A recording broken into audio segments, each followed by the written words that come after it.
For the second time in less than 2 years, India has sent a notice to Pakistan, a full review of the Indus Waters Treaty. The first one in January 2023 called for modification of the treaty, and the second one in August 2024 has called for a full review of the treaty. Two very important notices indeed to Pakistan. And with that, the neighboring nations continue to spar over a treaty that is over 60 years old. Several questions linger. Why does India want a modification and review for a treaty that is considered one of the most amicable solutions to water disputes across the world? Why is there a dispute now? The crux of the ongoing issue now lies in two hydroelectric projects that India wants to carry out. What India wants is successful completion of two hydroelectric projects, Kishanganga and Ratle, both located in Jammu and Kashmir. India views these projects as crucial for its energy needs and regional development. Pakistan fears it would trample its water supply and also it cites violation of the treaty. So this is where the push for change comes in. Now, India reportedly plans to halt any further meetings with the Permanent Indus Commission, which is the only consistent platform for talks between the two countries. But what does India want to change in the treaty? In the last 64 years, there had not been much serious problems. Pakistan indeed raised some disputes when India decided to exercise its rights for hydropower generation across three rivers which are supposed to be led down to Pakistan, Ravi, Bass and Indus, Jhelum, Chenab and Indus. When Bagli-Harat project proposed, some technical disputes were raised. As per the treaty, the technical dispute was referred to the neutral expert. A Swiss engineer was appointed. His decision mainly came in favor of India, permitting it to go ahead with the project with certain modifications. Then a major project came, Kishanganga, which was objected by Pakistan, raising certain legal questions apart from technical questions. So altogether, the matter was referred to the arbitration of 7 judges, headed by Schwebel, the former President of International Court of Justice from America. His award has gone in favor of India, accepting that India has been obliged to maintain certain summer flows, known as ecological flows, in the river. So the experience is that the treaty has worked out well, but that does not mean the treaty does not require a review or modification in the changed circumstances, because 64 years have elapsed since it was entered into. There are certain changes in India, increased demands in India. Therefore, a revision of treaty is at most necessary. The Indus Waters Treaty, signed by India's Jawaharlal Nehru and Pakistan's Ayub Khan in 1960, divided the waters of the Indus River system. India controls the eastern rivers, Beas, Ravi and Sutlej, while Pakistan governs the western rivers, Indus, Chenab and Jhelum. In effect, India gets 30% of the waters, while Pakistan receives 70%. India now demands a reassessment, now citing shifting demographics, environmental challenges and the pressing need for clean energy.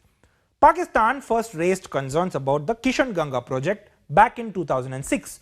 Objections to the Ratle project came in 2012.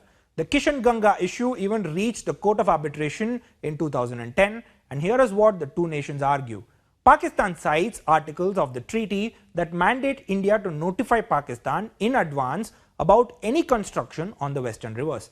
Annexure D details the procedures for dispute resolution, emphasizing the role of a neutral expert for disputes. On the other hand, India cites Article 3 of the treaty, which gives India the right to utilize these waters for various purposes. The treaty also allows India to use the western rivers for limited irrigation purposes and power generation. And here is how the dispute has escalated over the years. In 2013, the Court of Arbitration gave its verdict about the Kishanganga project, and said that it qualifies as a run-of-river dam, permitting India to divert water from the Kishanganga river for power generation. But the court also mandated that India maintain a minimum water flow of 9 cusecs. The problem though is that there were still issues regarding storage and spillway configuration which were not negotiated.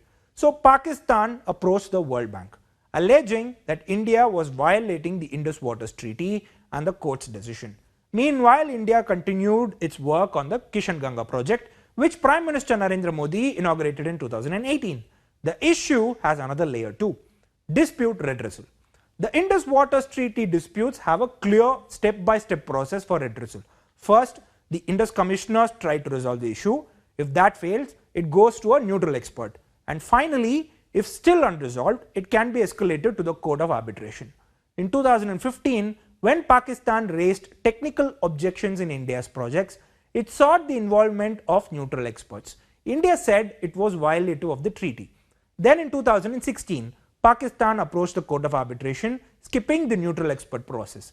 At this point, India agreed to engage with the neutral expert but lamented that the due process was not being followed.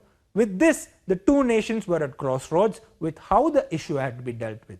In 2016, the World Bank intervened, pausing both processes and urged India and Pakistan to resolve the matter peacefully. Yet, from 2017 to 2022, Pakistan refused to discuss the issue in 5 meetings of the Permanent Indus Commission. In 2022, the World Bank restarted both processes despite India's objections. Thus came the January 2023 notice to Pakistan. If they are able to come to some kind of a understanding, if India puts forth its proposal and convinces Pakistan to agree, and if they are able to come out with some kind of a modification with new proposals, fine. If not, then there is no remedy as such in law, in international order. India cannot sue Pakistan, nor Pakistan can sue India in International Court of Justice. There is no such jurisdiction. They may go to United Nations. That's a different matter. Ultimate solution lies in diplomatic talks. And water disputes are again not standalone disputes. They are mixed up with other security issues also. India and Pakistan have serious security issues. There is a strong opinion in India that we give water, they export blood. So India has to bargain with Pakistan. Now, with the latest notice to Pakistan, India has called on its neighbor to begin government-to-government negotiations to review the treaty under the provisions of Article 12, Section 3, which says that the provisions of the treaty may be modified from time to time.